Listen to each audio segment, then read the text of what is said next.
importance of keeping your elbows in front of the bar when pressing and keeping everything up and loaded here. So the front of your press should look like this. As your press wears on, typically people get lazy, so it comes down and up, they come a little further back, and a little further back, you know, I get a little lazy, I kind of let everything fall down. My shoulders aren't shrugged up anymore. I just let everything get relaxed. And then as your elbow comes behind the bar, you lose leverage and you tend to miss reps. So remembering, like, I get set up, I mean, I'm like one thumb width off the clear and the knurling on the bar here. Yeah, you can show if you like. So that's about where I grab, and I'm a fairly wide individual, so you know, this is based on your width here, and this allows me to get my forearms perpendicular, and then I get under the bar, set up real good, and I squat the bar out of the rack, right? Like, I don't lift it out, I squat the bar out of the rack,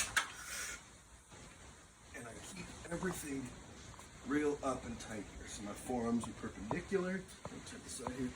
Forearms are perpendicular to the ground. Elbows are up here. Chest is up. And then when I do my 2.0, because everything is up here and tight, I get a better stretch reflex than I would if things were slacked. You know, like when it's slacked, it'll come down, but it doesn't really come up very well. But if it's up here, you know, you get a real good stretch reflex out of it.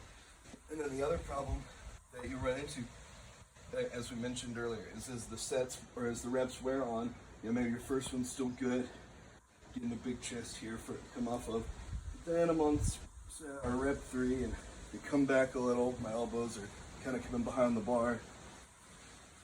And then rep 4. And then, you know, you're going to end up pushing the bar out, or you're going to lose your bar path around here. And just finishing is going to be hard because I've lost leverage underneath the bar.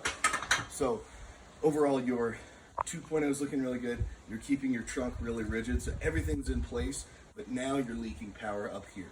So I wrote this in the email too, but my cue that I use with people is elbows up, and I'll push their elbows up into this position. Elbows up, wrists up, so their wrists aren't kinked right here. And that's something that people just do all the time. So again, elbows up, push them behind, and that brings your tricep against your lat here. So everything is really stuck together. There's no room for wiggling around. Is he taking his breath at the top? Yeah, he's doing the 1.5. Yeah, okay. So he's aware of all that. Yeah. But yeah, okay. Okay.